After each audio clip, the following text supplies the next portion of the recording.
नहीं था भगवान मिलेगा, स्वर्ग से भी सुंदर संसार मिलेगा, कभी सोचा नहीं था भगवान मिलेगा, स्वर्ग से भी सुंदर संसार मिलेगा, कभी सोचा नहीं था।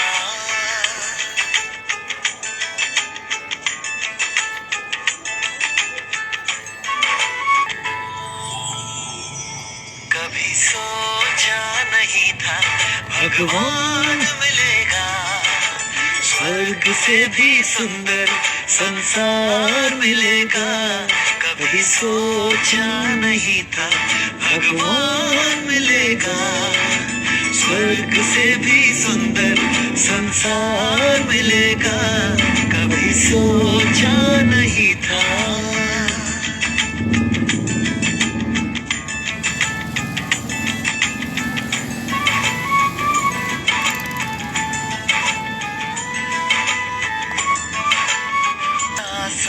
चला देख संगम का आनंद हर गम चला गया, मिला मीठा परिवार ये एहसास हो चला, फिर से फूल खिलेगा, कभी सोचा नहीं था भगवान मिलेगा, स्वर्ग से भी सुंदर संसार मिलेगा, कभी सोचा नहीं था।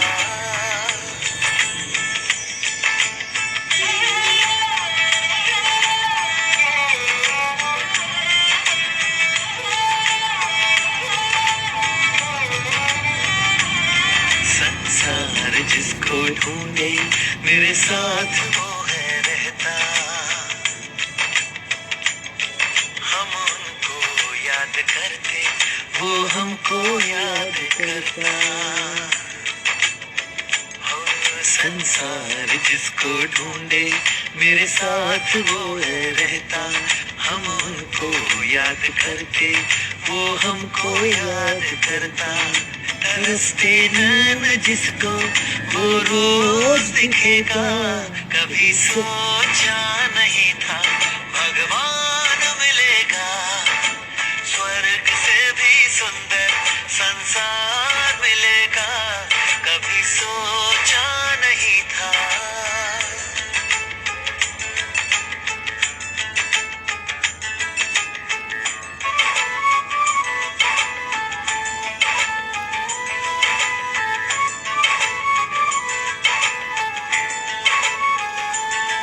जिस दिन से उसने मुझको अपना बना लिया है, बच्चे तो चिंता मत कर मैं हूं ना कह दिया है, हो जिस दिन से उसने मुझको अपना बना लिया है, बच्चे तो चिंता मत कर मैं हूं ना कह दिया है, ओ ज्योति बिंदु शिव मुझे साकार मिलेगा, कभी सोचा नहीं था भगवान मिलेगा, स्वर्ग से भी सुंदर संसार मिलेगा, कभी सोचा नहीं था। जय स्वामीनारायण प्रभु, जय स्वामीनारायण।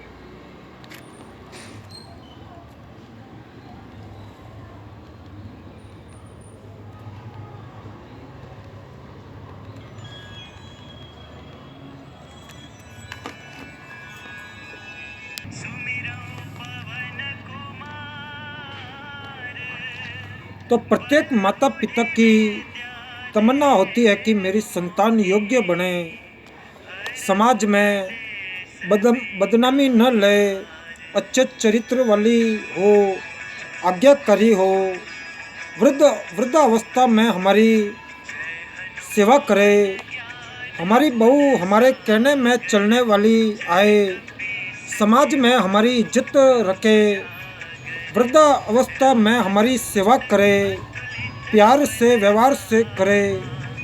सत्य युग त्रेता द्वापर तब ये मर्यादा चरम पर रही।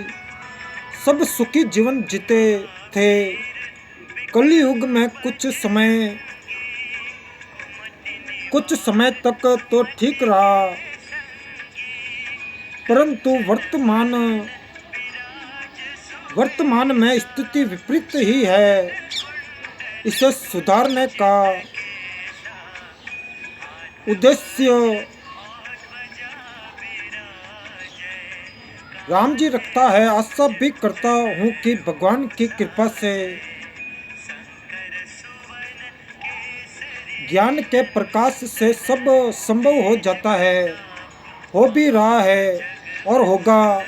ये मेरी आपसे आत्मा मानती है, ये मेरी आत्मा मानती है।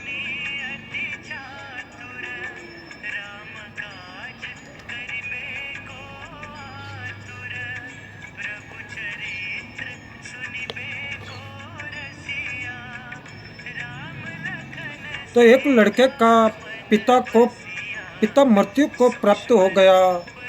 उस समय वह 10-11 वर्ष का था।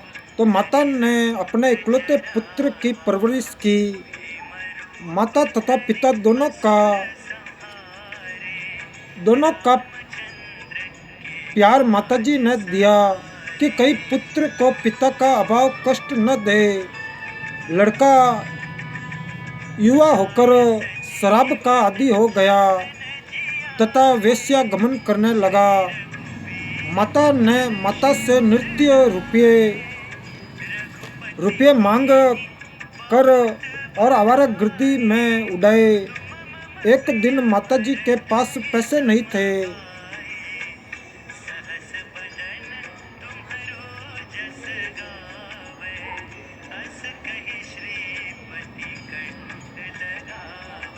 तो शराब के नशे में माताजी को पीटा तथा वेश्या के पास गया। उस दिन पैसे नहीं थे। तो वेश्या ने कहा कि अपनी माता का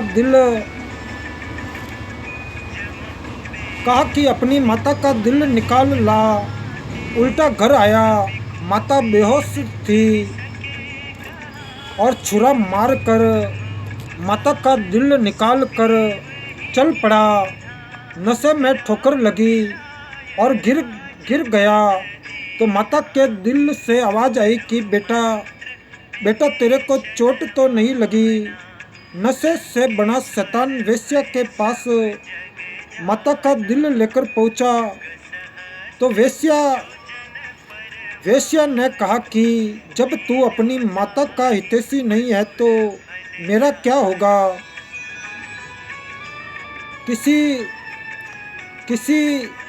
किसी के बहकावे में आकर तू मुझे भी मार डालेगा।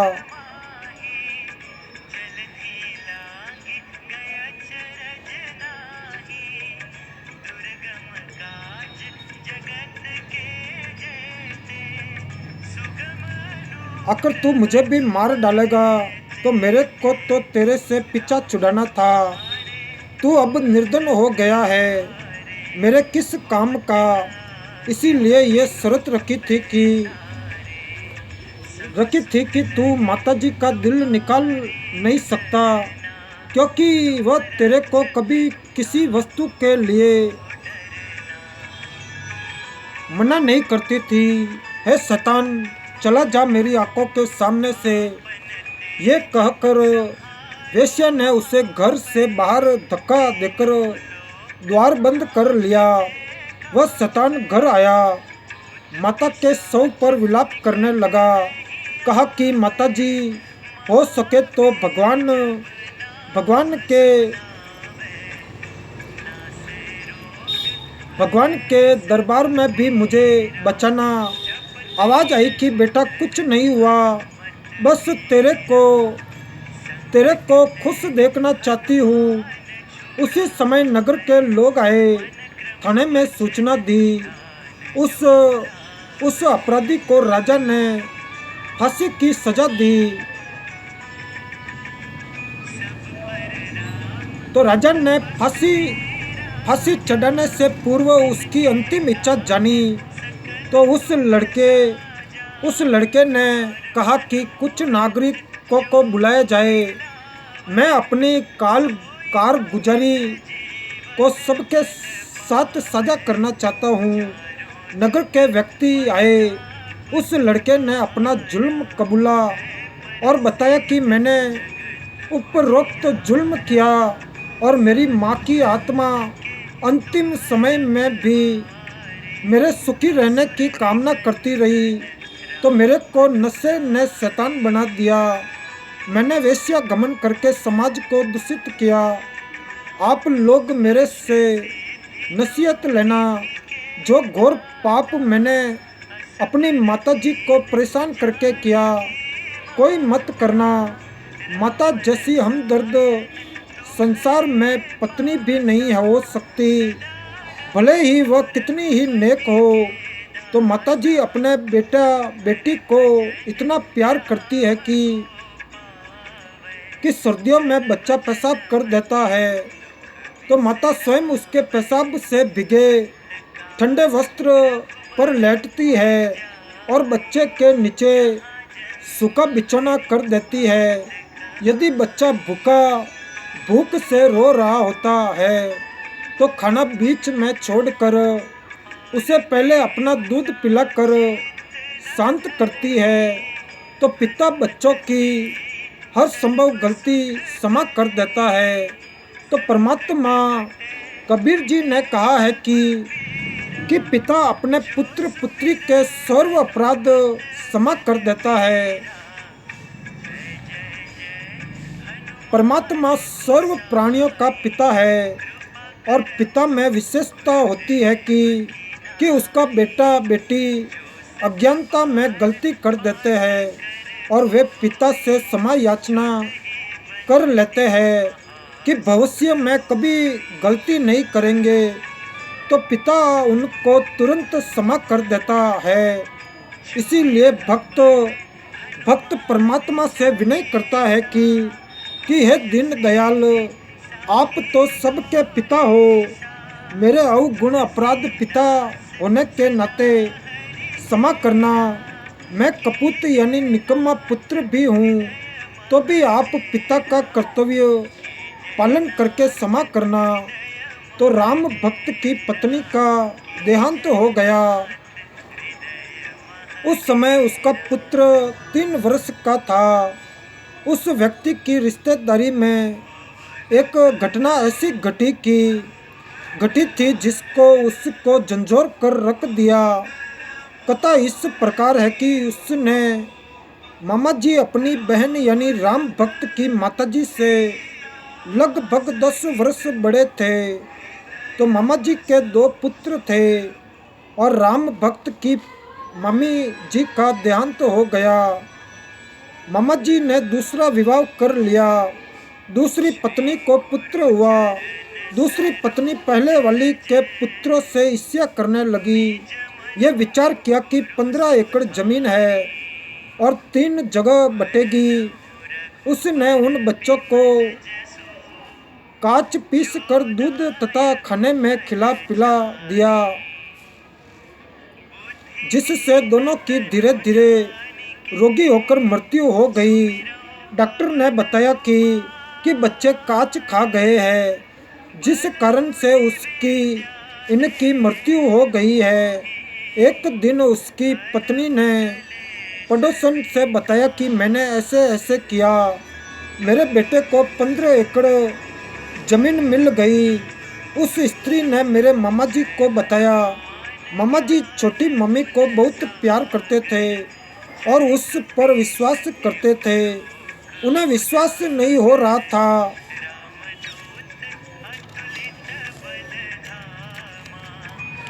जय स्वामीनारायण प्रभु, जय स्वामीनारायण।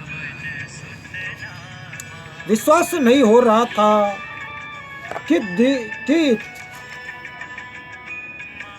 कि एक दिन छोटी मम्मी अपने भाई से बता रही थी कि मैंने ऐसे ऐसे किया और तेरे भांजे को 15 एकड़ जमीन मिल गई।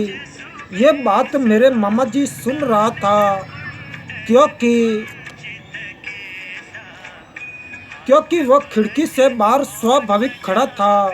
और मम्मी का भाई बोला कि बहन, तूने तूने जुल्म कर दिया, इस पाप को कहाँ रखेगी? आज के बाद मैं तेरी शक्ल देखने भी नहीं आऊँगा। तो मम्मी जी का दिमाग फटने को हो गया। घर त्याग कर अपनी बहन के घर आ गई, यानी हमारे राम भक्त के घर पर जीवन व्यतीत किया। कुछ वर्ष के पश्चात छोटी मम्मी से जन्मा वह पुत्र भी मर गया।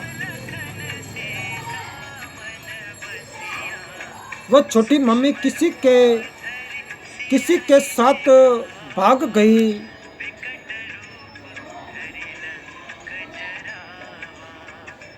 पता चला कि उस व्यक्ति ने उसके गहने छीन कर मार कर कुएं में डाल दिया। पुलिस को पता चला तो जय स्वामीनारायण प्रभु, जय स्वामीनारायण।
उसके गहने छीन कर मार कर कुएं में डाल दिया। पुलिस को पता चला तो उस व्यक्ति को फांसी लगाई गई। इस सर्वनाश महाभारत को याद करके राम भक्त ने दूसरा विवाह नहीं किया। लड़के को अपने साथ रखता हल जोतता था तो पुत्र को कंधे पर बैठा कर रखता था।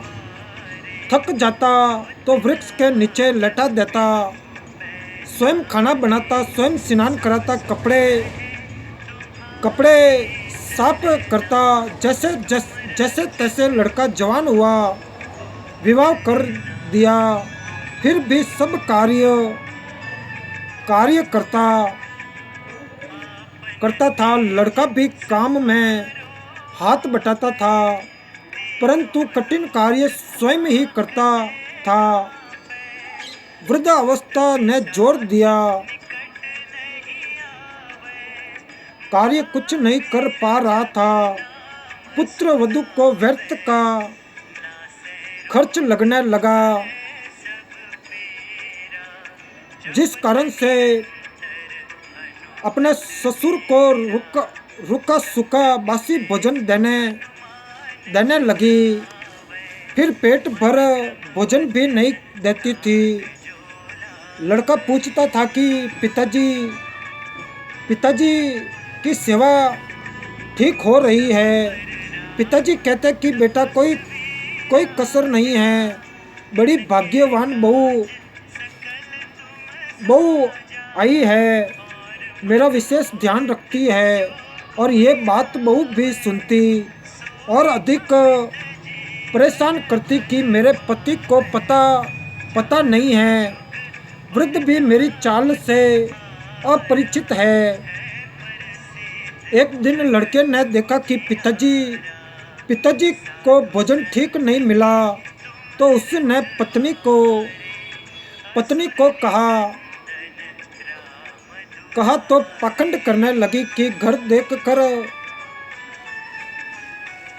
खाया जाता है, आपको घर की चिंता नहीं है। सारा घर मेरे से चल रहा है और मुझे पता है कि खर्च कैसे चलाना है। तो एक दिन वृद्ध को चक्कर आए और गिर गया, टांग टूट गई।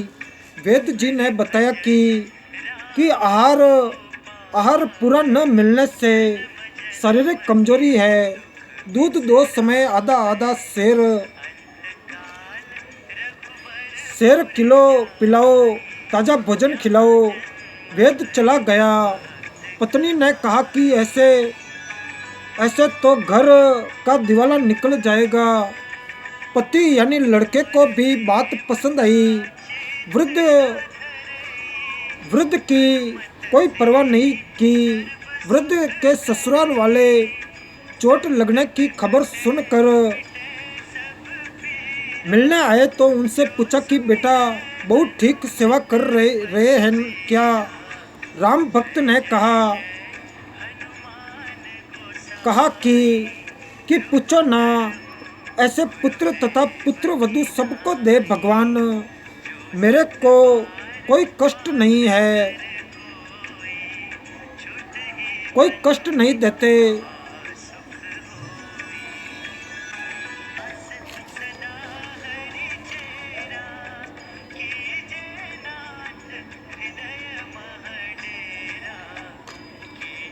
ऐसे पुत्र तथा पुत्र वधू सबको दे भगवान, मेरे को कोई कष्ट नहीं होने देते। ये तो कोई कर्म की मार से चोट लग गई है। उसी गांव में 2 बहनों का लड़की के घर गए तो पता चला कि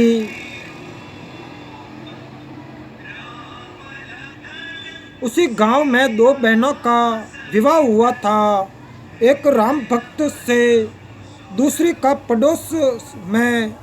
जब वे अपनी दूसरी लड़की के घर गए तो पता चला कि उस राम भक्त की कोई सेवा नहीं हो रही है, लड़का भी निकम्मा है। ये बात ससुराल वालों के गले नहीं उतरी, क्योंकि वे राम भक्त के मुख से सुनकर आए थे कि सेवा में कोई कसर नहीं है। वे कुछ समय बाद पूर्ण राम भक्त के घर गए तो उस समय वह बासी रोटी पानी में भिगो कर खा रहा था। ये देखकर उनको रोना आ गया। लड़के को बुलाया कहा कि तेरे को शर्म नहीं आती? पता है तेरे को कैसे पाल पोस कर बड़ा किया है। लड़के की बहू भी आ गई। दोनों बोले कि हम तो ऐसे ही सेवा करेंगे। राम भक्त बोला कि आप जाओ, घर में झगड़ा ना करो। मेरी किस्मत में जो लिखा है वो मिल रहा है। मैं अपने पुत्र को दुखी नहीं देख सकता। तो राम भक्त की बुआ का लड़का राम निवास सत्संगी था। वह राम भक्त को बहुत कहता था कि आप कुछ समय भगवान की भक्ति किया करो।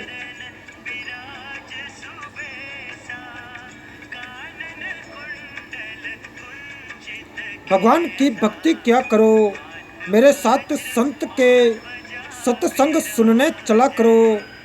तो राम भक्त कहता था कि मैं अपने बेटे की पूजा करूँगा, ये सुखी रहे, यही मेरी तमन्ना है। तो बुआ के लड़के ने कहा कि बेटे की पूजा पूरी हो चुकी हो तो अब भी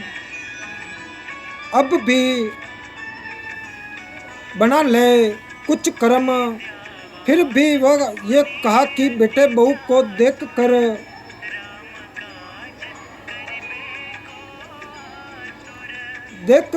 कर जी रहा हूँ।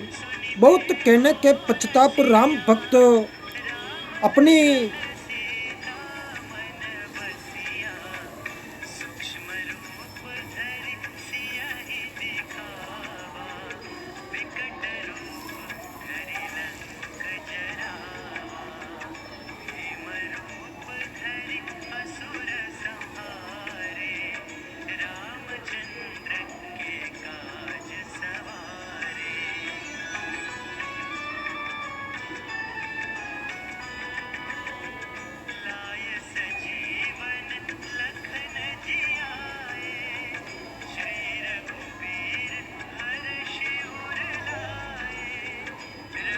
बहुत कहने के पश्चाताप राम भक्त अपनी बुआ के लड़के राम निवास के साथ सत्संग में गया। फिर राम निवास अपने घर ले गया, उसकी दवा कराई, अच्छा खाना खिलाया, कई महीने अपने पास रखा। तो राम भक्त भक्ति पर पूरा दृढ़ हो गया। घर पर गया तो बच्चों से कहा, बेटा बेटी, पुत्र वधू, आज तक मैंने आपसे कुछ नहीं मांगा, आज एक भीख मांग रहा हूँ। आप मेरे साथ सत्संग में एक बार चलो। उन्होंने कहा कि पीछे से पशुओं तथा बच्चों को कौन संभालेगा। राम भक्त ने कहा कि बेटा घर पर रह जाएगा, बेटी तथा पोता पोती मेरे साथ चलो। और ऐसा ही किया। जब उस पुत्र वधू ने सत्संग के वचन सुने, वहाँ आने वाले सब भक्तों की सेवा पुराने भक्तमती ऐसे कर रहे थे जैसे विशेष मेहमानों की घर पर करते हैं। तो वृद्ध, रोगी, अपंग श्रद्धालुओं की भी विशेष सेवा कर रहे थे। तो सत्संग में ये बताया जाता है कि जीव पर दया बनाए रखने से परमात्मा प्रसन्न होता है। जय स्वामीनारायण प्रभु, जय स्वामीनारायण। जीव पर दया बनाए रखने से परमात्मा प्रसन्न होता है। दुखियों और असहायों की सहायता करना मानव मात्र का परम कर्तव्य है।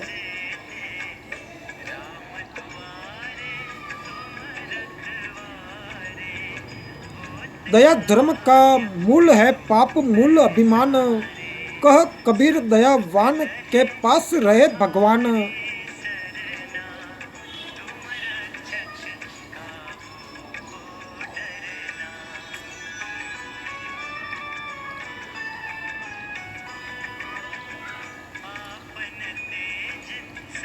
तो धर्म वही करता है जिसके हृदय में दया है। दया धर्म की जड़ है तथा पाप वह करता है जिसमें अभिमान भरा है। अभिमान पाप की जड़ है। तो कबीर जी, परमात्मा ने कहा है कि दयावान के साथ परमात्मा रहता है और अभिमानी के पास नहीं रहता। भक्त राम भक्त की पुत्र वधू जिस भक्त मती के पास बैठी थी, वह बोली कि बहन आप भी कुछ सेवा कर दो। सत्संग वचन गुरुदेव जी बताते हैं कि जो सेवा भक्ति करेगा उसी को फल मिलेगा। मैं भोजन खाऊंगा तो मेरा पेट भरेगा, आप खाओगे तो आपका पेट भरेगा। सब प्राणी परमात्मा के बच्चे हैं। आप धनी के बच्चे समझकर सेवा करो। जैसे एक धनिक की लड़की 8-9 वर्ष की थी, उसकी देख रेख के लिए एक नौकरानी रखी थी। वह उस लड़की को गर्मियों में स्कूल छोड़ने जाती थी तो उस लड़की के ऊपर छाते छतरी से छाया करके चलती थी। स्वयं धूप सहन करती थी, जिससे धनी खुश रहता था और नौकरानी को तनख्वाह देता था। आप सब ये विचार करके प्रयोग का ध्यान रखें। सास ससुर की सेवा, छोटे बड़ों की सेवा,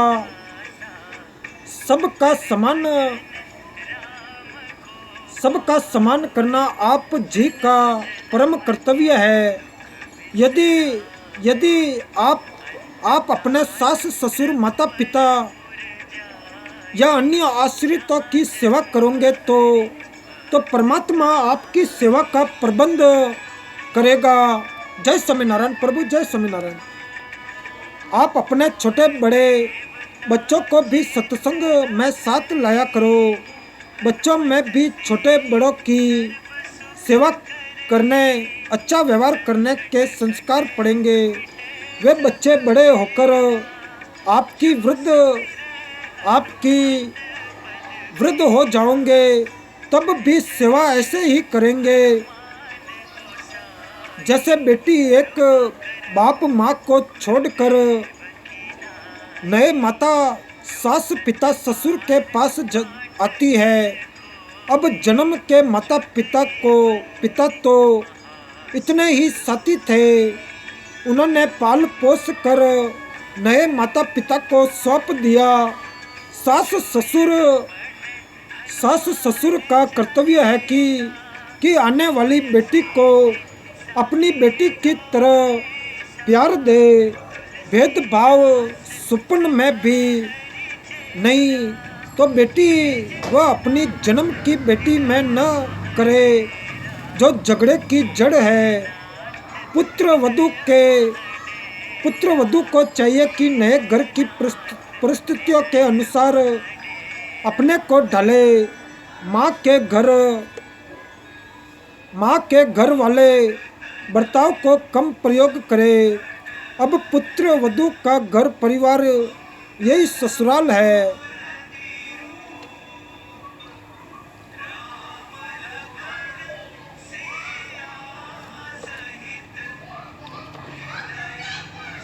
तो एक पुत्र वधू अपनी सास को बहुत दुखी रखती थी।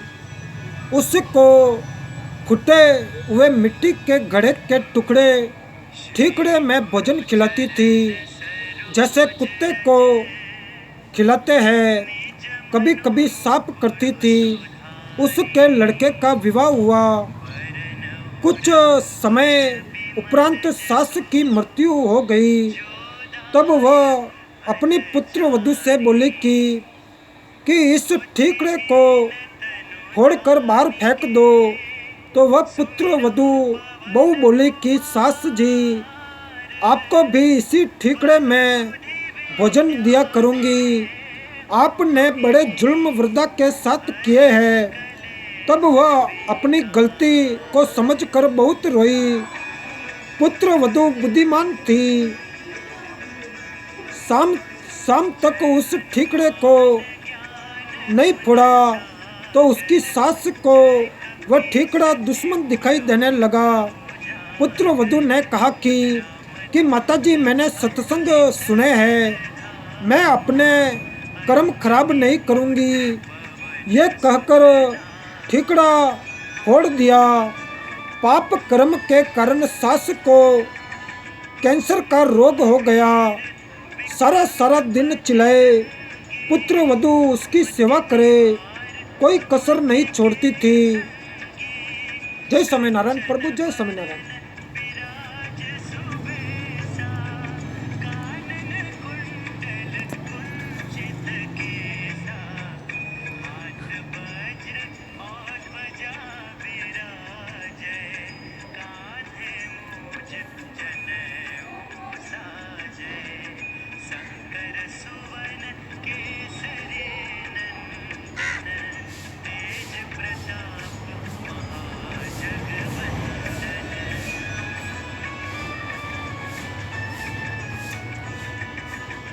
परंतु कहती थी कि सासू माँ, सेवा तो मैं दिलो जान से करूँगी, परंतु तेरे पाप को मैं नहीं बांट पाऊँगी।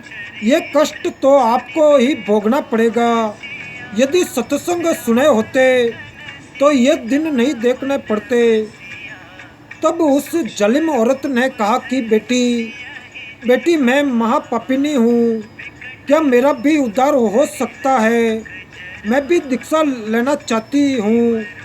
तो लड़की सत्संगी घर की थी। उसको पता था कि दीक्षा लेकर भक्ति करने से पाप कर्म नष्ट होते हैं और जिनके अधिक पाप है, भक्ति करने से लाभ ही होगा, पाप कम ही होंगे तथा भविष्य में मानव जन्म भी मिल जाता है। यदि मर्यादा में रहकर अंतिम श्वास तक साधना करता रहे। सत्संग में गुरुदेव जी उदाहरण देकर समझाते कि जैसे किसी का वस्त्र कम मैला है तो थोड़े प्रयास से ही निर्मल हो जाता है। यदि अधिक मैला है तो 2-3 बार साबुन पानी से धोने से निर्मल हो जाता है, और जिसने अधिक मैला कर रखा है तथा अन्य दाग भी लगाए हैं तो ड्राई क्लीन से साफ हो जाता है। यदि साफ करने का इरादा दृढ़ हो तो मिस्त्री का काला हुआ वस्त्र भी साफ हो सकता है। लड़की पुत्र वधू को पता था कि सास जी ने तो मिस्त्री वाली दशा कर ली, फिर भी परमात्मा की शरण से अवश्य लाभ ही होता है। जय स्वामीनारायण प्रभु, जय स्वामीनारायण।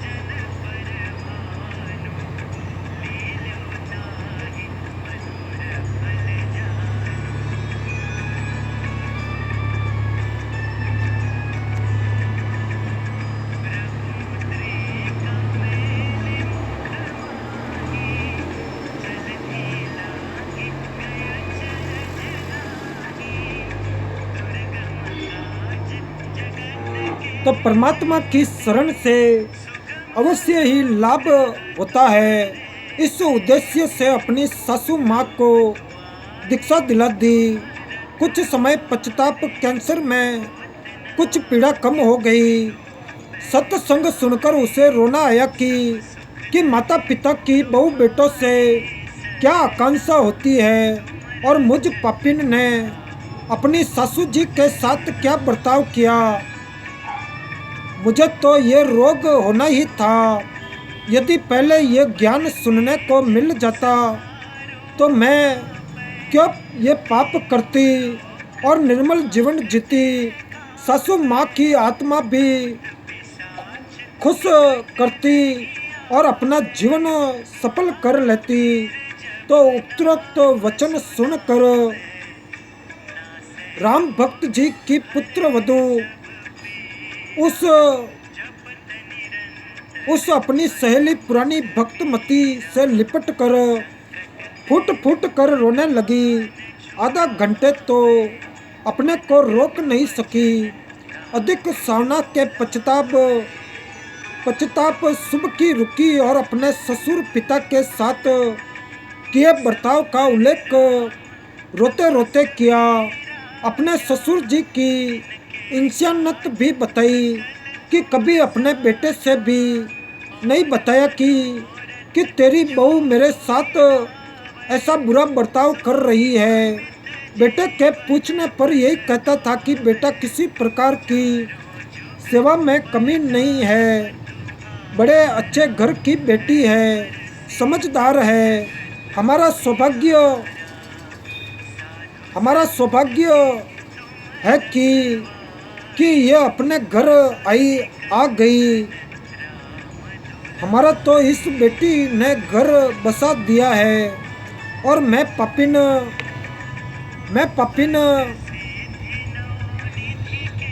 ये शब्द सुनकर भी नरम नहीं पड़ी, क्योंकि मेरी आत्मा पर पाप कर्मों की तरफ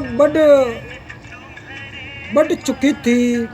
जो दो तीन बार सत्संग सुनने के पश्चाताप पाप की परत उतरी है। आत्मा में अच्छे संस्कार उठने लगे हैं। 3 दिन सत्संग सुनकर राम भक्त पोता पोती तथा पुत्र वधू के साथ घर पर आ गया। बच्चों ने भी वहाँ छोटे बच्चों को खाना खिलाने पानी पिलाने की सेवा करते अन्य पुराने सत्संगी बच्चों को देखा तो वे भी सेवा करने लगे। घर पर आकर अपने दादाजी के लिए पानी की बाल्टी भर कर दोनों भाई बहन लटका लाए और बोले, दादाजी स्नान कर लो। तो राम भक्त जी ने कहा कि बच्चों, तुम्हारे पेट में दर्द हो जाएगा, इतना भार मत उठाओ, मैं अपने आप ले आऊँगा। बच्चे बोले कि दादाजी, सत्संग में गुरुजी ने बताया था कि सेवा करने से लाभ ही लाभ मिलता है, कोई कष्ट नहीं होता। हम रोटी खाएंगे तो हमारा पेट भरेगा हम सेवा करेंगे तो हमें पुण्य मिलेगा। यदि रोग भी हो तो भक्ति और सेवा से समाप्त हो जाता है। वहाँ आश्रम में अनेकों माई भक्त बता रहे थे कि हम बीमार रहते हैं, नाम लेने के पश्चाताप जैसी सेवा कर सके। करने लगे कि हम स्वस्थ हो गए। डॉक्टरों ने जवाब दे दिया था, देखो हमारी दवाइयाँ की पर्चियाँ 4 वर्ष से उपचार चल रहा था, अब कोई दवाई नहीं खाते। तो ऋग्वेद मंडल 10 शुक्ल 161 मंत्र 2 में भी यही प्रणाम है कि यदि रोगी मृत्यु के निकट पहुंच गया है, यानी उसको असाध्य रोग भी हो गया हो, यदि वह भक्ति पर लग जाए तो परमात्मा उसको मृत्यु के मुख से निकाल कर ले आए, उसे स्वस्थ करके 100% यानी पूरी आयु जीवन दे देता है। जय स्वामीनारायण प्रभु, जय स्वामीनारायण। इतनी देर में पुत्र वधू आई और कहा, पिताजी स्नान कर लो, धोती यही छोड़ देना, मैं आप साफ कर लूँगी। तो राम भक्त जी ने कहा कि बेटी, आपको घर का बहुत कार्य करना होता है, खाना बनाना, पानी लाना, पशु संभालना है, और मैं आपको धो लूँगा। मेरी टांग भी अब ठीक हो गई है, बस थोड़ा सा लंग रहता है। तो राम भक्त स्नान करके धोती बदल कर धोती धोने लगा। उसी समय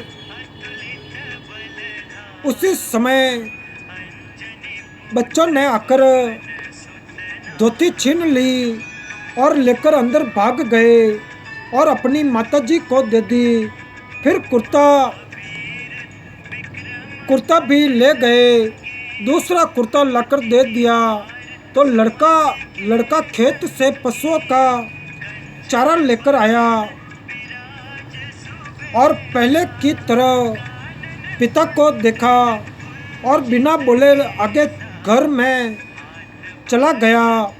उसने देखा कि पत्नी निर्मला हलवा बना रही थी। उसने सोचा कोई त्योहार होगा, फिर सब्जी रोटी बनाई।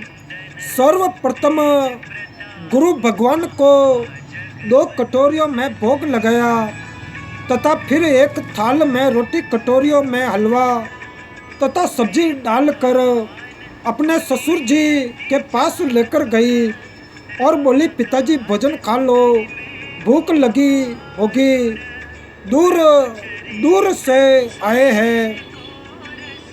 तो राम भक्त बोला, बेटी मेरे को ये हजम नहीं होता, सूखी रोटियां ला दे, मैं बीमार हो जाऊंगा। तो राम भक्त जी ने सोचा था कि भावना में बहकर बेटी आज तो सब सेवा कर देगी, परंतु लड़का इसको धमकाएगा क्योंकि उसको सत्संग का ज्ञान नहीं है, कई घर में झगड़ा ना हो जाए। इतने में लड़का भी आ गया।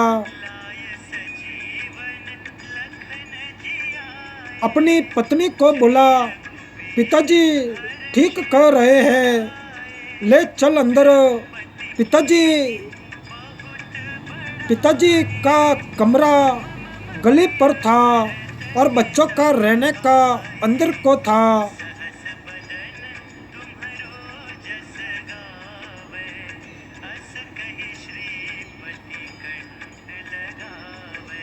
तो पत्नी बोली, चुप रहो, मैंने बहुत पाप इकट्ठे कर लिए हैं, अब पिताजी की सेवा में मैं स्वयं करूंगी।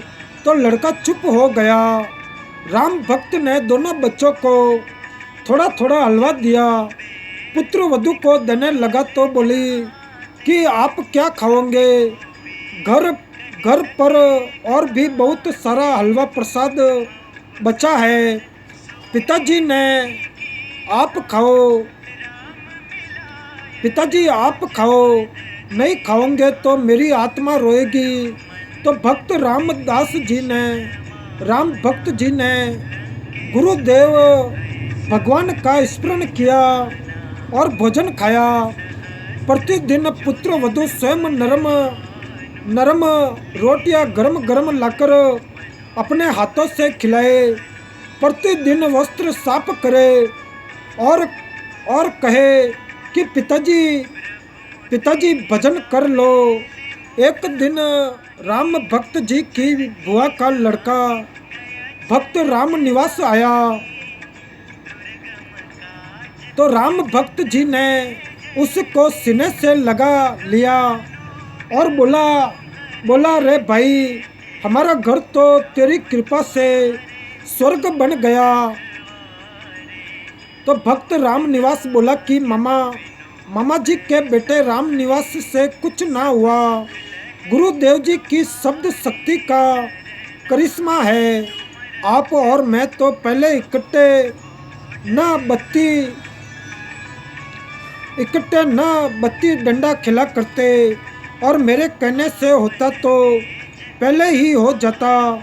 तो गुरु जी कह रहे थे कि राम भक्त पिछले जन्मों में भक्त था और इससे घर के मोह के कारण मर्यादा में चूक बनी थी, उसके कारण इतना कष्ट उठाया है।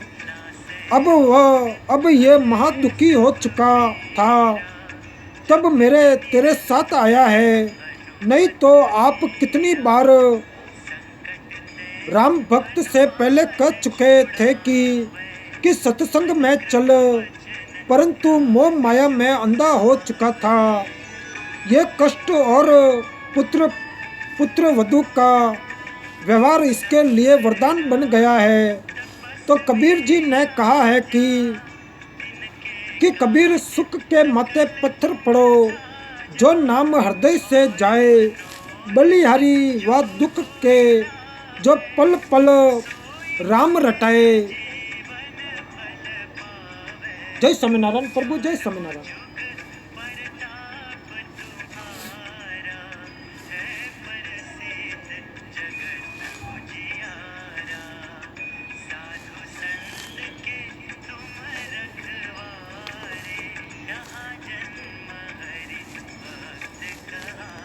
जय स्वामीनारायण प्रभु, जय स्वामीनारायण। मेरे मन में हर पल अच्छा विचार देना प्रभु जी, आप ही मैं मगन रहो प्रभु जी। ऐसी भक्ति, ऐसा शिक्षा, ऐसा ज्ञान देना प्रभु जी। जय स्वामीनारायण प्रभु, जय स्वामीनारायण।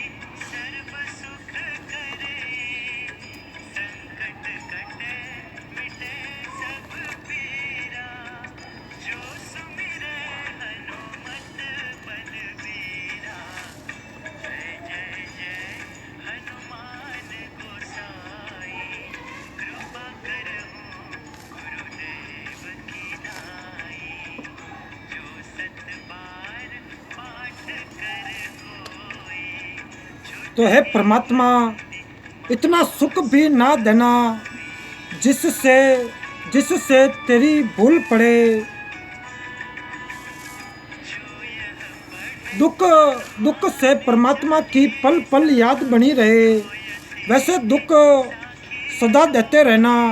मैं बलियारी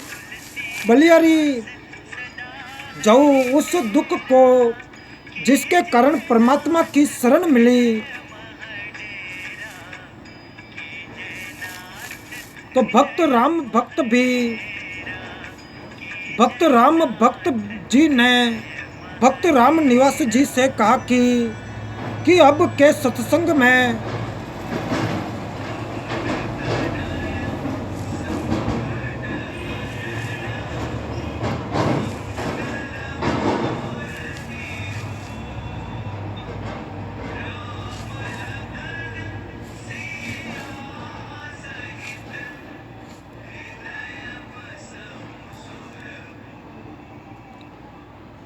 तो भक्त राम निवास जी से कहा कि अब के सत्संग में बेटे प्रेम सिंह को ले जाना, इसका उद्धार हो जाएगा। अगले सत्संग में जो 1 महीने पश्चाताप होना था, भक्त राम निवास जी आए और प्रेम सिंह को अपने घर ले जाने के बहाने ले गए। घर से सत्संग में ले गए। 3 दिन तक आश्रम में रहे, सत्संग सुना, अन्य पुराने भक्तों से उनकी आप बीती सुनी तो सत्संग के रंग में रंग गया और भक्त राम भक्त जी का परिवार एकदम बदल गया। भक्ति सेवा करके कल्याण को प्राप्त हुआ।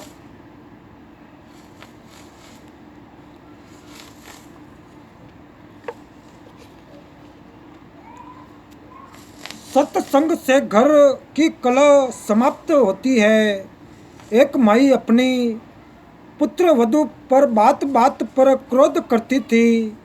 छोटी छोटी गलतियों को बड़ा चढ़ाकर अपने पुत्र से कहती। पुत्र अपनी पत्नी को धमकाता। इस प्रकार घर नरक बना हुआ था। पुत्र वधू अपनी सासू माँ से कभी कभी कहती थी कि आप सत्संग जाया करो, अपनी पड़ोसन भी जाती है। तो सासू माँ बोली कि सत्संग में तो आई गई यानी बदचलन स्त्रियाँ जाती है, जिनका संसार में सम्मान नहीं होता और जो अच्छे कुल की नहीं है। हम खानदानी है, हमारा क्या काम सत्संग में। ऐसे पुत्र वधू ने कई बार कोशिश की, परंतु माई मानने को तैयार नहीं होती। एक दिन गांव की स्त्री किसी कार्यवश उनके घर आई तो सास अपनी पुत्र वधू को गालियां दे रही थी, धमका रही थी कि आने दे, तेरे कसम को आज तेरी खाल उतरवाऊंगी। बात क्या थी कि गिलास में चाय रखी थी जो सास के लिए डालकर पुत्र वधू बच्चे को लेने अंदर चली गई थी। जो सोया था, जागने पर रो रहा था, उस बच्चे को उठाकर लाने में 1 मिनट भी नहीं लगी थी कि इसी बीच में कुत्ता आया और चाय के गिलास में जीभ मारने लगा। गिलास गिर गया, चाय पृथ्वी पर बिखर गई। सासू माँ आंगन में उस गिलास से मात्र 20 फुट की दूरी पर चारपाई पर बैठी थी। हट्टी कट्टी थी, खेतों में सैर करके आती थी, परंतु काम के हाथ नहीं लगाती थी। इसी बात पर कलह कर रही थी। गांव के दूसरे मोहल्ले से आई माई सत्संग में जाती थी। सब बात सुनकर उसने बतेरी, उस सास का नाम बतेरी था, से कहा कि आप सत्संग चला करो। उसका वही उत्तर था। उस सत्संग वाली भक्तमती ने बहुत देर सत्संग में सुनी बातें बताई, परंतु बतेरी मानने को तैयार नहीं थी। बतेरी की दूसरी बहन उसी मोहल्ले में विवाह रखी थी, जिस पाने की वह सत्संग वाली माई जान की थी। बतेरी की बहन का नाम दया कौर था और जानकी ने जाकर दया कौर से बताया कि तेरी बहन बतेरी ने तो घर का नरक बना रखा है, बिना बात की लड़ाई करती है। मैं कल किसी कामवश गई थी, एक चाय का गिलास कुत्ते ने गिरा दिया, उसी का महाभारत बना रखा था। दया कौर भी जानकी के कहने से सत्संग सुनने गई थी और दीक्षा ले ली थी। जानकी ने कहा कि उसको जैसे तैसे एक बार सत्संग में ले चल। जब जब तक संतों के विचार सुनने को नहीं मिलते तो व्यक्ति टेंशन, व्यर्थ की टेंशन, चिंता स्वयं रखता है तथा घर के सदस्यों को भी चिंता में रखता है। दया कौर अगले दिन अपनी बहन के घर गई। किसी बहाने भतेरी को अपने घर ले गई। वहाँ से कई अन्य औरतें सत्संग में जाने के लिए जानकी के घर के आगे खड़ी थी। वे दया कौर को सत्संग में चलने के लिए कहने उसके घर गई तो वहाँ उसकी बहन भतेरी को देखकर उसे भी कह सुनकर साथ ले गई। भतेरी ने जीवन में प्रथम बार सत्संग सुना कि आश्रम में कैसे स्त्री पुरुष रहते हैं। सब आंखों देखा तो अच्छा लगा और जैसा अनाप शनाप सुना करती थी वैसा आश्रम में कहीं देखने को नहीं मिला। सत्संग में बताया गया कि कई व्यक्ति अपनी बहन, बेटियों, बहुओं तथा अन्य स्त्रियों को सत्संग नहीं भेजते और न स्वयं जाते हैं। वे कहते हैं कि हमारे सत्संग में जाने से घर की इज्जत का नाश हो जाएगा, हमारी बहू बेटियां बदनाम हो जाएगी। उनको विचार करना चाहिए कि सत्संग में न आने से परमात्मा के विधान का ज्ञान नहीं होता। परमात्मा के विधान का ज्ञान नहीं होता कि भक्ति न करने वाले स्त्री पुरुष अगले जीवन में महान कष्ट भोगते हैं। जय स्वामीनारायण प्रभु, जय स्वामीनारायण।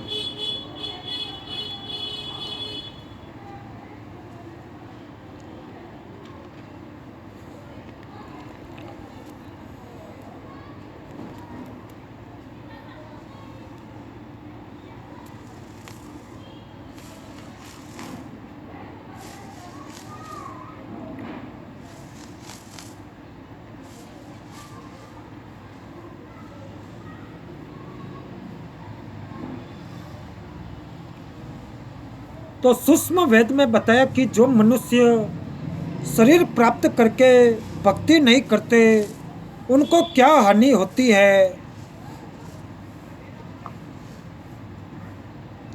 कबीर हरि के नाम बिना नारी कुत्तिया होए, गली गली भक्त फिरे, टुक ना डाले कोई। तो संत गरीबदास जी की वाणी से कि मनुष्य जीवन प्राप्त प्राणी यदि भक्ति नहीं करता है तो वह मृत्यु के उपरांत पशु पक्षियों आदि की योनियों को प्राप्त करता है। तो परमात्मा के नाम जाप बिना स्त्री अगले जन्म में कुतिया का जीवन प्राप्त करती है। फिर निवस्त्र होकर नंगे शरीर गलियों में भटकती रहती है, भूख से बेहाल होती है। उसको कोई रोटी का टुकड़ा भी नहीं डालता। जिस समय वह आत्मा स्त्री रूप में किसी राजा, राणा तथा उच्च अधिकारी की बीबी पत्नी थी तो वह उसके पूर्व जन्मों के पुण्यों का फल था जो कभी किसी जन्म में भक्ति धर्म आदि किया था। वह सर्व भक्ति तथा पुण्य स्त्री रूप में प्राप्त कर लिए। वह आत्मा उच्च घरानों की बहु बेटियां थी, तब पदों में रहती थी, काजू किशमिश डालकर हलवा तथा खीर खाती थी। उनका झूठा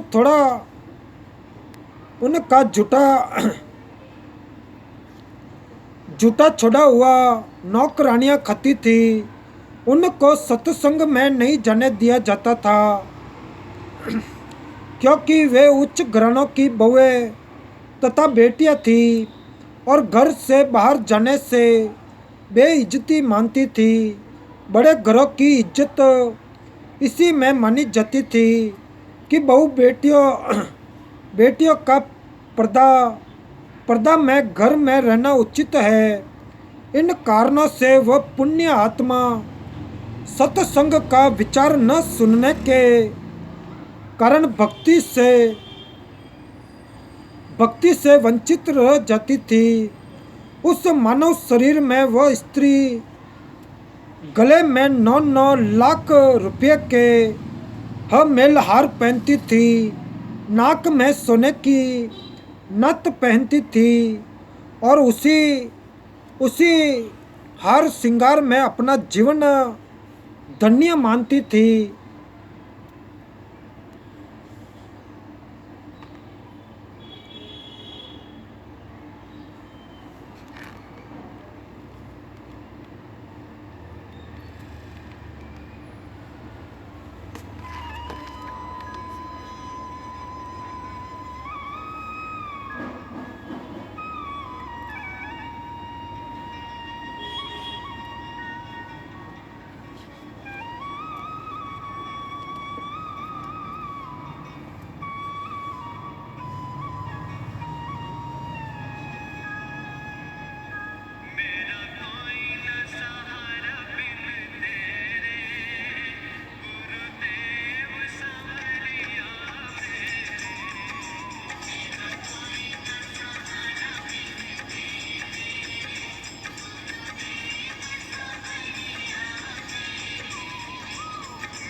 और भक्ति न करने से वे अब कुत्तिया का जीवन प्राप्त करके नंगे शरीर गलियों में एक एक टुकड़े के लिए तरस रही होती है। शहर में पहले सराय धर्मशाला होती थी। यात्री रात्रि में उनमें रुकते थे, सुबह भोजन खाकर प्रस्थान करते थे। वह पर्दे में रहने वाली सुंदर स्त्री कुतिया बनकर धर्मशाला में रुके यात्री का डाला टुकड़ा खाने के लिए सराय धर्मशाला में भोगती है और रोटी का टुकड़ा धरती पर डाला जाता है।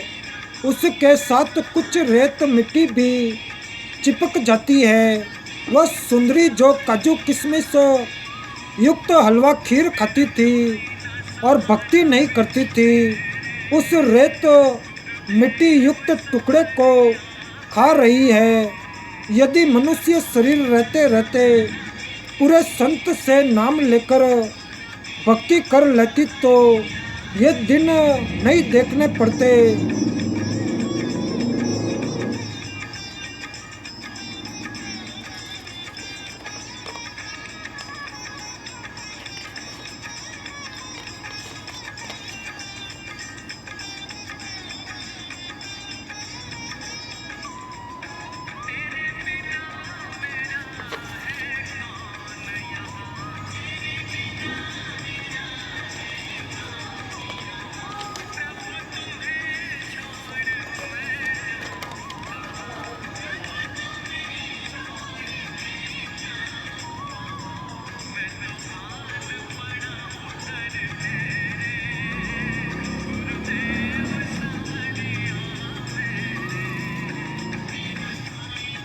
तो एक राजा ने फुलहो भाई को ज्ञान विचार सुने, बहुत प्रभावित हुआ।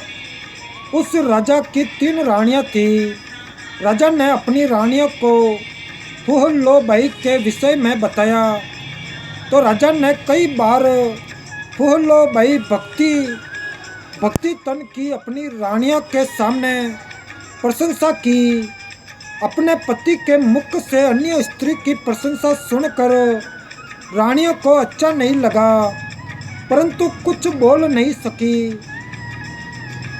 उन्होंने भक्तमती फुलहो भाई को देखने की इच्छा व्यक्त की।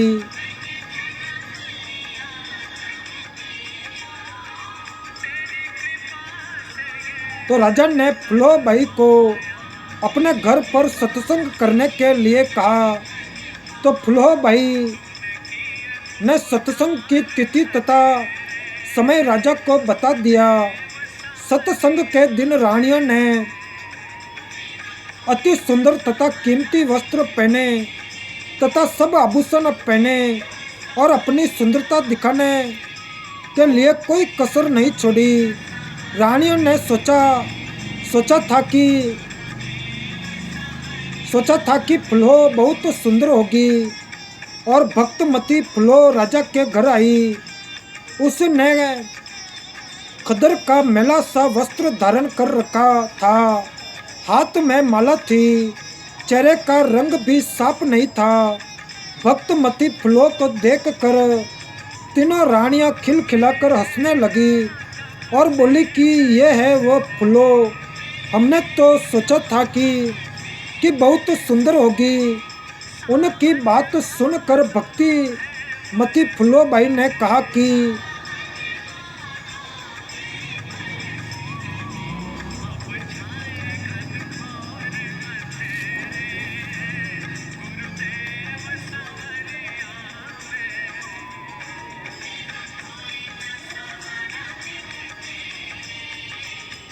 भक्ति मती फुलो बाई ने कहा कि सुंदर वस्त्र तथा आभूषण शरीर की शोभा बढ़ाते हैं और ये शरीर नाशवान है, जैसे कच्चा घड़ा होता है। ये शरीर क्षणभंगुर है, न जाने किस कारण से, किस आयु में और कब कष्ट हो जाए। यदि भक्ति नहीं की तो अगले जन्म में कुत्तिया का जन्म पाओगी। जय स्वामीनारायण प्रभु, जय स्वामीनारायण।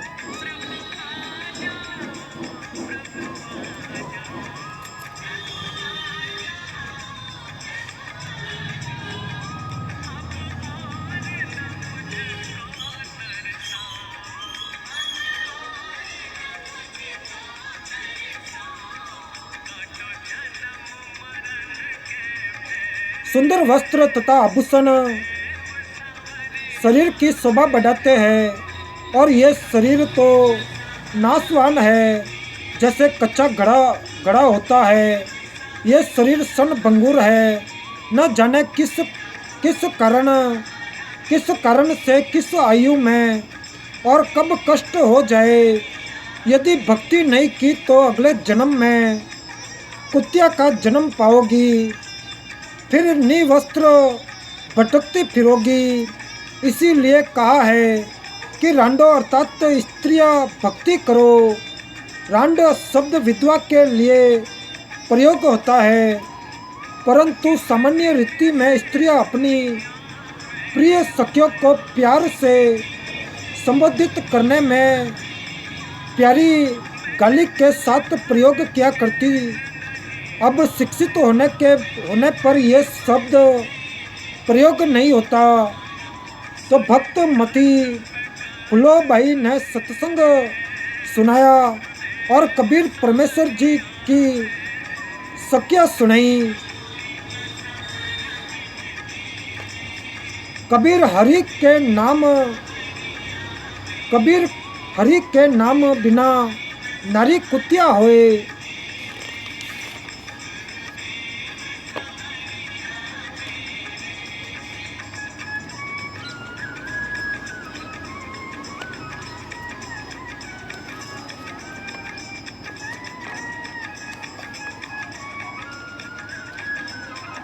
तो कबीर परमेश्वर जी ने आध्यात्म का विधान बताया है। कहा है कि जो स्त्री भक्ति नहीं करती वह अगले जन्म में कुत्तिया का जीवन प्राप्त करके गली गली भोगती फिरती है। कोई उसको भोजन का ग्रास भी नहीं डालता। मानव जीवन में सब भोजन समय पर मिल रहा था। भक्ति न करने से ये दशा होगी तो परमात्मा की भक्ति कुष्ठ रोगी जिसके शरीर की खाल भी कट कट कर गिर रही है, उससे रक्त निकल कर गिर रहा है, भी करता है तो बहुत अच्छा है। भक्ति करने से उसका कुष्ठ रोग भी ठीक हो जाएगा और भविष्य भी उज्जवल होगा और जो भक्ति नहीं करता वह चाहे सुंदर शरीर वाला भी क्यों न हो, उसका सुंदर स्वस्थ शरीर किसी काम का नहीं है। जय स्वामीनारायण प्रभु, जय स्वामीनारायण।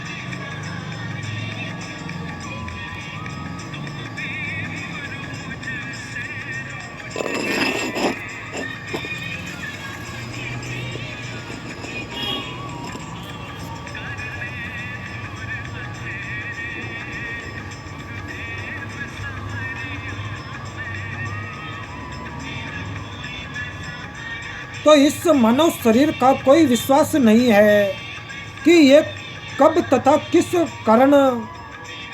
कारण से नष्ट हो जाए।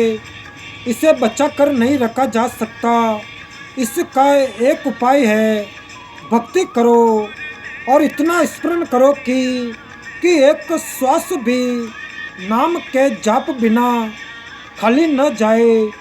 श्वास छोड़ते समय तथा लेते समय, श्वास छोड़ते समय तथा लेते समय प्रत्येक श्वास में नाम जपो।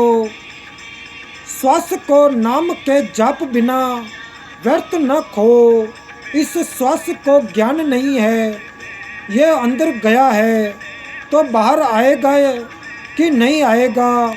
इसीलिए गलफत न करके भक्ति में लग जाओ। यदि आपके पास धन है और सुविधाएं भी है और इनके कारण भक्ति करना न भूलना। श्रीलंका के राजा रावण के पास अत्यधिक धन था। उसने स्वर्ण के मकान बना रखे थे और स्वयं भी योद्धा था, परंतु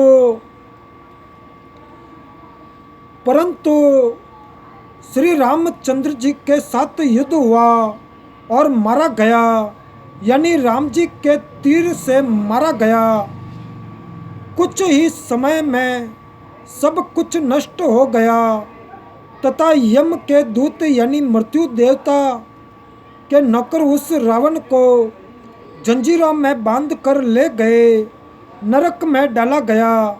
रावण जैसे मर्दाने सूरवीर मिट्टी में मिल गए तथा मथुरा का राजा कंस उसका प्रसिद्ध पहलवान चाणूर, कंस का नौकर और कैसी रूपधारी राक्षस तथा हिरण्यकश्यप जैसे बलवान भी भक्ति बिना, जय स्वामीनारायण प्रभु, जय स्वामीनारायण, भक्ति बिना जीवन व्यर्थ कर गए। सामान्य प्राणी तेरी क्या बुनियाद है, यानी तू किस आधार से बचेगा। तू कर्मों के अनुसार भिन्न भिन्न जीवों के शरीर धारण कर लेता है। तो संत गरीबदास जी ने परमेश्वर कबीर जी के बताए ज्ञान से कहा है कि भक्ति न करने से तेरे को ऐसी हानि होगी जैसे किसान खेत में बीज न बोने से भूखा मरता है, उसे कोई लाभ नहीं होता। तो भक्ति न फुल्हो ने इस संसार की वास्तविकता बताई तथा भक्ति बिना होने वाले कष्ट बताए।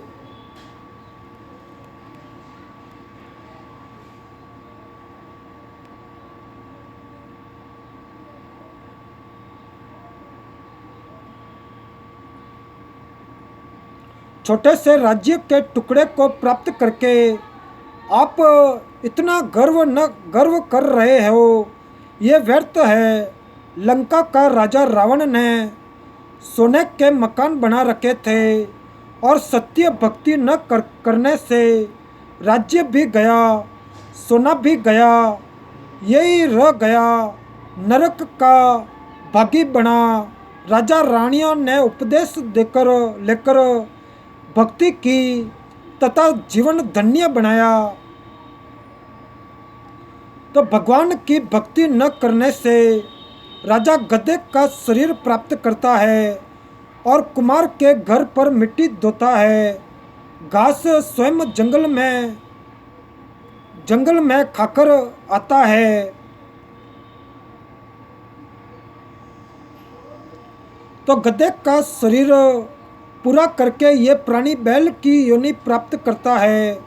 मानव शरीर में जीव को कितनी सुविधाएं प्राप्त की थी, और भूख लगते ही खाना खाओ, दूध पियो, चाय पियो, प्यास लगे तो पानी पी लो, और भक्ति न करने से वही प्राणी बैल बनकर सुबह से शाम तक 4 पहर अर्थात 12 घंटे तक जंगल में फिरता है और हल में जोता जाता है। दिन में केवल 2 बार आहार बैल को खिलाया जाता है। तो दोपहर 12 बजे तथा रात्रि में, परंतु बैल को बीच में भूख लगी है और चारों ओर चारा भी पड़ा होता है, लेकिन खा नहीं सकता। हाली उसको घास नहीं खाने देता। पानी भी समय पर दिन में 2 या 3 बार पिलाया जाता है। फिर सिर पर सींग तथा एक तुम पूछ लगे होंगे। जब मानव शरीर में था तब वह जीव कूलर, पंखे तथा एसी कमरों में रहता था। अब एक दुम है, इसको चाहे कूलर की जगह चाहे पंखे की जगह प्रयोग करो, उसी से मच्छर उड़ाता है।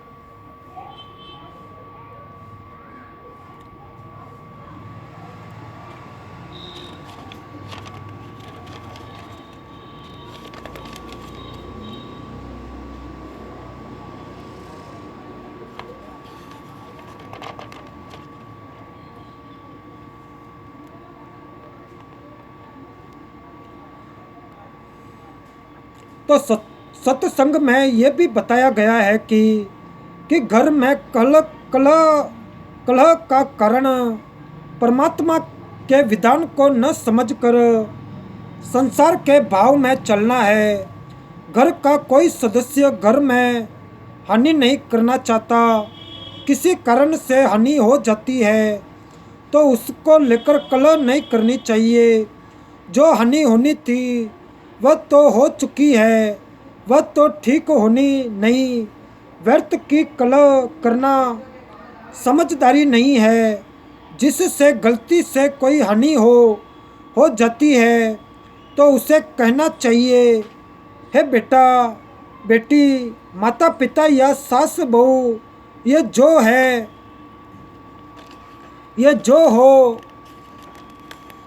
हो गया, यह अपने भाग्य में नहीं था। आपने जानबूझकर तो किया नहीं। इस बात से घर में शांति कायम रहती है। कलह के काल निवास करता है। भूत प्रेतों का उस घर में डेरा होता है। जो कलह नहीं करते वे सुख से बचते हैं।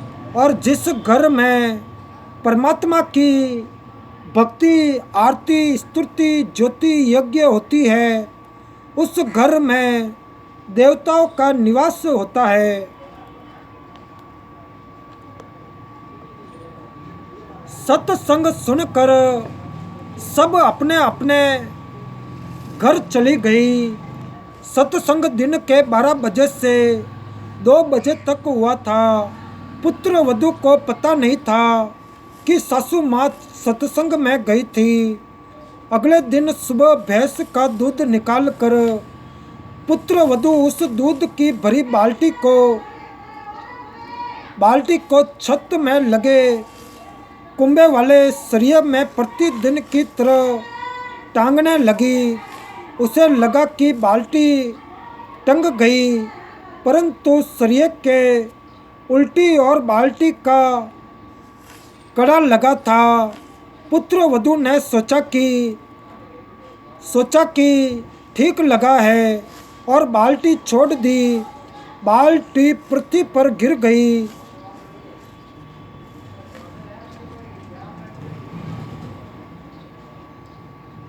बाल्टी पृथ्वी पर गिर गई, दूध बिखर गया। आवाज़ सुनकर भतेरी आई और पुत्र वधू दूध की बजाय सासू माँ की और मायूसी से देख रही थी। बोलना उचित नहीं समझा, क्योंकि पुत्र वधू को पता था कि सासू माँ में किसी भी सफाई के वचन नहीं सुनती थी। सोच रही थी कि आज का सारा दिन कलह में जाएगा, शाम को पति आएगा, उससे भी पिटाई करवाएगी और परमात्मा का ये कौन बनी। ऐसी गलती तो कभी नहीं हुई थी। तो हे सतगुरु, कुछ तो दया करो। मैं तो आपकी भक्ति भी भूलने को हो रही हूँ।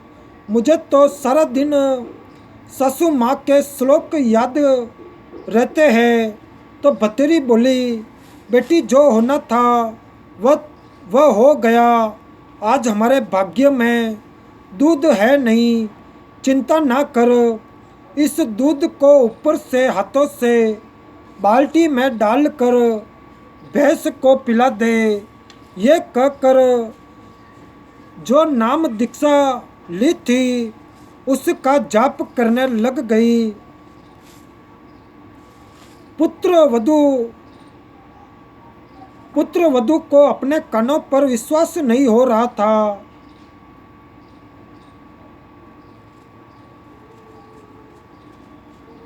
सोच रही थी कि माताजी आज पता नहीं कौन सा स्टेशन रेडियो आकाशवाणी पकड़ गई। ये शीतल वचन भतेरी की बोरा बारदाना में नहीं थे। इसमें खल भरी थी, आस पास से निकलती थी। तब भी बड़ की जल निकलती थी और पुत्र वधू का नाम निशा था। वह सोच रही थी कि निशा की सोच थी कि पति को बताएगी। वह माता की बात सुनकर मेरी कुछ नहीं सुनता, अच्छी बुरी कहेगा, सारा दिन और रात्रि रोने में जाएगी। तो निशा ने दूध बाल्टी में डालकर भैंस को पिला दिया और बाल्टी धोकर रख दी।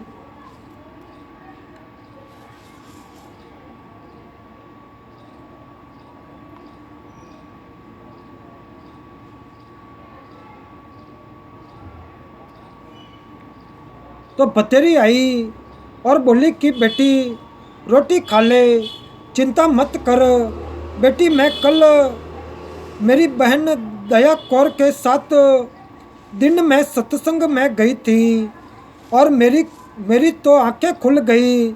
मैं तो बहुत कलहारी बनी हुई थी। तो बेटी हो सके तो क्षमा कर देना। पीछे हुआ सो हुआ, आगे से अपनी बेटी को पलकों पर रखूंगी और मेरी असली बेटी तो तू है। जन्मी बेटी तो अगलों की थी, वह चली गई। अपना दुख सुख साझा है और मेरी तो एक दिन के सत्संग ने ही आंखें खोल दी। तो बेटी अगले रविवार को आप भी चलना, मैं भी चलूँगी। धीरे धीरे बेटे को भी ले चलेंगे। तो निशा ने अपने गुरुजी का फोटो स्वरूप कपड़ों में छिपा कर रखा था। फोटो निकाल कर चरणों में शीश रख कर कहा कि हे गुरुवर, आज आपने अपनी बेटी की पुकार सुन ली, घर स्वर्ग बना दिया।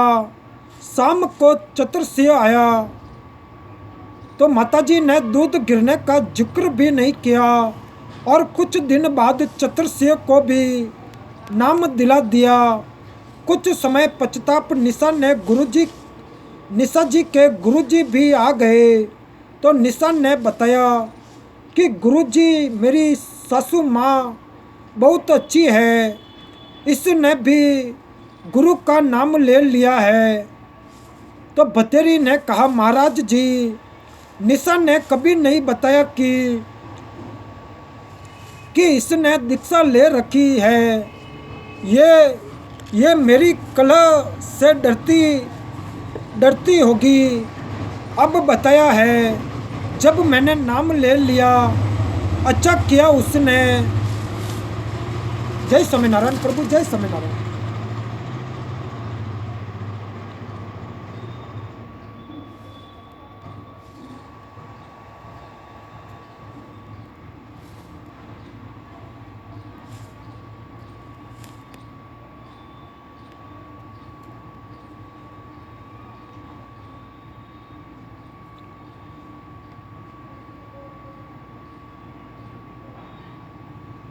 ये मेरी कलह से डरती होगी। अब बताया है, जब मैंने नाम ले लिया, अच्छा किया इसने यदि पहले बता देती तो मैं और अधिक दुखी करती और पाप की भागी बनती। तो निशा जी के गुरुजी ने कहा, माई बतेरी, आप तो आसमान से गिरी और खजूर में अटकी हो, क्योंकि आपकी दीक्षा शास्त्रानुकूल नहीं है। सत्य साधना बिना मोक्ष नहीं हो सकता। जैसे रोग की सही औषधि खाने से ही रोग से मोक्ष मिलता है, इसी प्रकार सत्य साधना करने से जन्म मरण के रोग से मुक्ति मिलती है। तो निशा जी ने सोचा कि सासू माँ नाराज ना हो जाए, इसीलिए बीच में ही बोल उठी कि गुरुजी, सुना है कि आपने नई पुस्तक लिखी है और वह संगत में छपवाई है, क्या आपके पास है? तो गुरुजी बोले, है बेटी, आपको देने के लिए आया हूँ। ये कहकर गुरुजी दूसरे कक्ष में गए, जिसमें ठहरे थे उसमें थैला रखा था और निशा भी साथ साथ गई और बोली, गुरुदेव, बिरड़ के छत्ते को मत छेड़ो, मुश्किल से शांत हुआ है। तो गुरुजी बोले, हे बेटी, अब तेरी सास जी की पूरी रुचि भक्ति में है, अब ये मानेगी। तो गुरुजी 3 दिन रुके, तत्व ज्ञान समझाया और बतेरी ने भी गुरु बदल लिया और अपना कल्याण करवाया। तो सत्संग से घर स्वर्ग बन गया, चारों ओर शांति हो गई। जहाँ गाली गलौच के सारा दिन गोले छूटते थे, अब उस घर में परमात्मा के ज्ञान की गंगा बहने लगी। तो भक्तमती निशा के गुरु जी परमेश्वर कबीर जी थे। जय स्वामीनारायण प्रभु, जय श्री।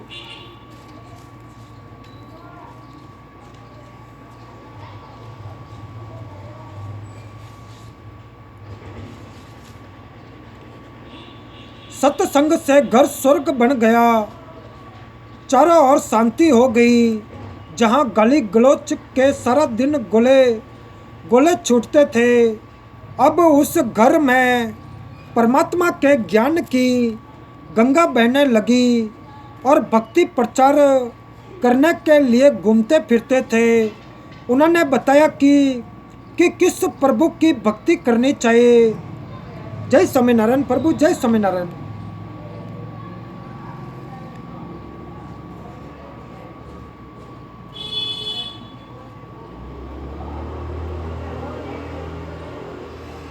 तो परमेश्वर कबीर जी ने बताया है कि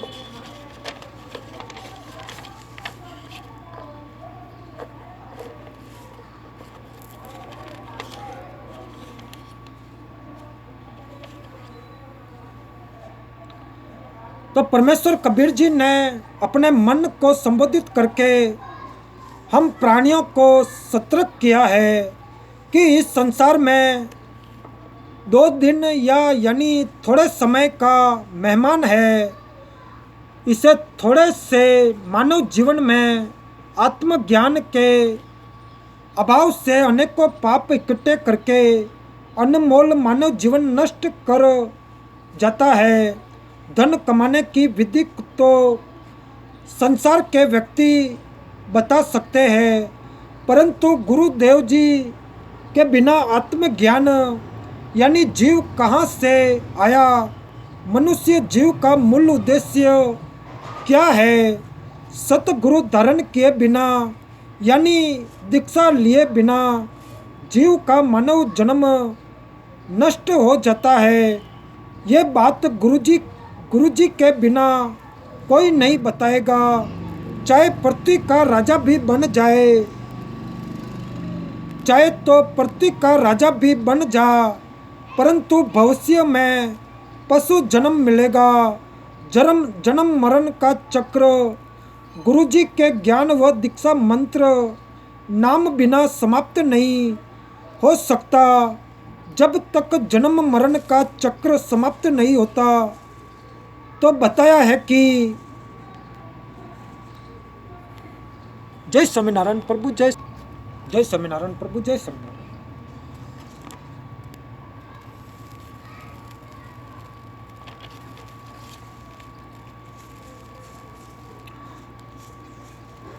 तो जैसे रहट के कुएं में लोहे की चक्की लगी होती, उसके ऊपर बाल्टियाँ की चैन वेल्ड की जाती है, तो उसको रहट कहा जाता था। पहले बैल या ऊँट से चलाते थे, जैसे कोल्हू बैल ऊँट से चलाते हैं, पहले अधिक चलाते थे। रहट की बाल्टियाँ नीचे कुएं से पानी भर कर लाती है, ऊपर खाली हो जाती है। यह चक्र सदा चलता रहता। इसी प्रकार पृथ्वी रूपी कुएं से पाप तथा पुण्यों की बाल्टी भरी ऊपर स्वर्ग नरक में खाली की, और इस समय इस प्रकार जन्म मरण के चक्र में जीव सदा रहता है। ऊपर के शब्द में यही समझाया है कि संसार में परिवार धन सब त्याग कर एक दिन अकेला चला जाएगा, फिर कई अन्य स्थान पर जन्म लेकर यही क्रिया करके चला जाएगा। यदि आप घर से किसी अन्य शहर में जाते हैं तो जाने से पहले निश्चित करते हो कि वहाँ जाएंगे, उसके बाद कहाँ विश्राम करेंगे, परंतु संसार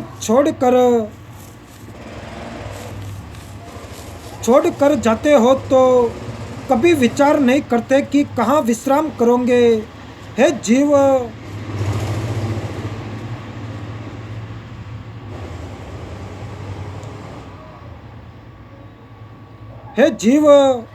84 लाख प्रकार के प्राणियों के शरीरों में प्रताड़ना सहन करता है।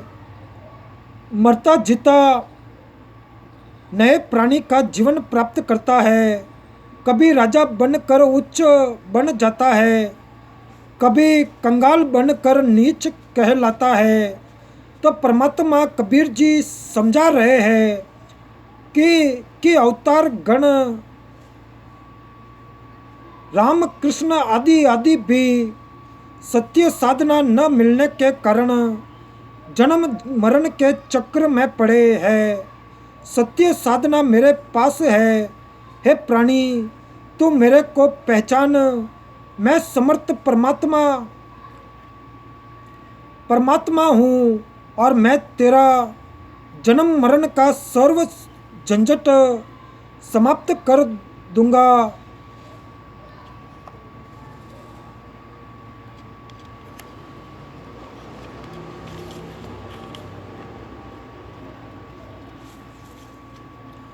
तो परमात्मा कबीर जी ने बताया है कि भले मानव स्त्री पुरुष परमात्मा का नाम जप कर शुभ कर्म करो,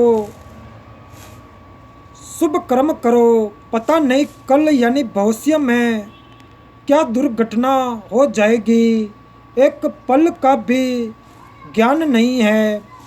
धन का सैग्रह छल कपट किए बिना होगा ही नहीं। जिसमें से कुछ धर्म पर भी खर्च कर देता है। इस प्रकार पाप तथा पुण्य की दो गठरी बांध ली, ये कैसे हल्की होगी। पाप नरक में, पुण्य स्वर्ग में भोगता है। और माता पिता भाई पत्नी आदि आदि परिजन अपने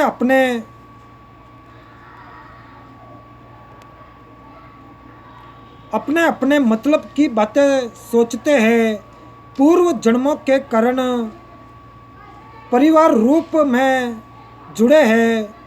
जिस का समय पूरा हो जाएगा, संस्कार समाप्त होता जाएगा, वह तुरंत परिवार छोड़कर चला जाएगा, जैसे रेल में डिब्बा भरा होता है। और जिस ने जहाँ की टिकट ले रखी है, वहाँ उतर कर चले जाते हैं। ये परिवार रेल डिब्बे की तरह है। मृत्यु के उपरांत ये शरीर मिट्टी हो जाता है। उस समय तेरा कोई परिवार का सदस्य साथी नहीं होगा।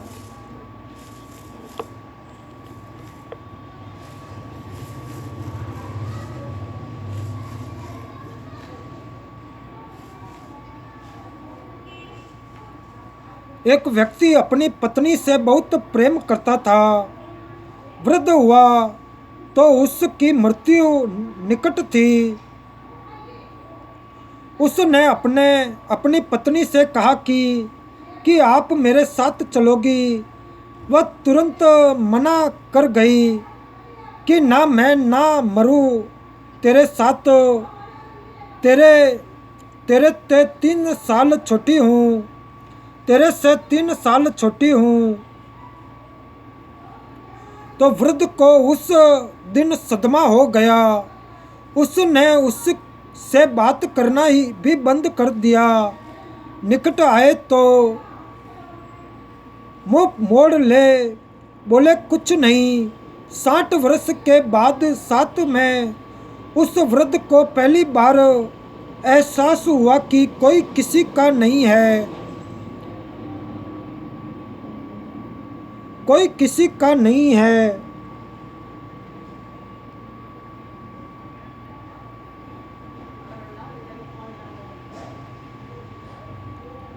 यदि उस वृद्धा को समझ होती और वास्तविक प्रेम होता तो कहती कि मुझे भी साथ ले चलना। वृद्ध ने क्या साथ ले जाना था।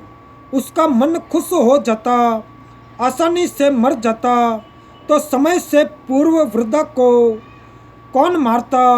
इससे सिद्ध है कि वास्तविक प्रेम की बातें दूर की कौड़ी है, सब स्वार्थ के कारण जुड़े हैं। हे मानव, पूर्व जन्म के जप तप तथा धर्म संस्कार से वर्तमान में मंत्री, प्रधानमंत्री या उच्च अधिकारी बनकर ऐसे सुशोभित हो रहा है जैसे रात्रि में तारों के मध्य में चांद की शोभा होती है। यदि सत्संग विचार नहीं सुने तो आत्मज्ञान के बिना परमात्मा की भक्ति न करके भविष्य के जन्म में कुत्ता बनकर विष्टा गोबर टट्टी खाएगा। अब तू अपने बल यानी शारीरिक शक्ति, पद की ताकत की बातें करता है, फिर पशु बनकर महान कष्ट उठाएगा।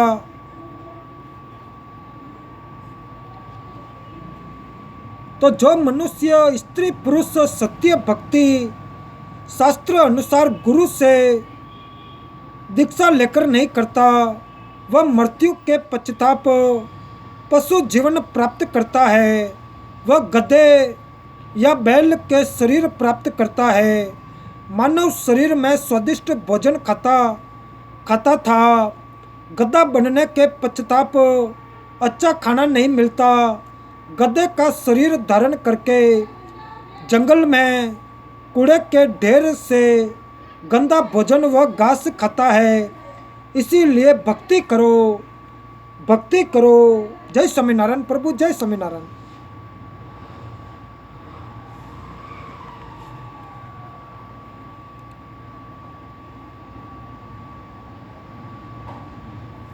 तो हे मानव, संसार में तेरा जीवन ऐसे है जैसे सुबह ओस के जल की बूंदें घास पर चमक रही होती है, जो कुछ समय में समाप्त हो जाती है। इसीलिए पूर्ण सतगुरु से सत नाम यानी सच्चे नाम जाप मंत्र लेकर भक्ति करके जीव का कल्याण कर ले। सच्चे शास्त्रानुकूल भक्ति मंत्र के अतिरिक्त सब शास्त्र विरुद्ध साधना तो दल दल की गारा के समान है, निकालने की बजाय दुगना फंसाती है।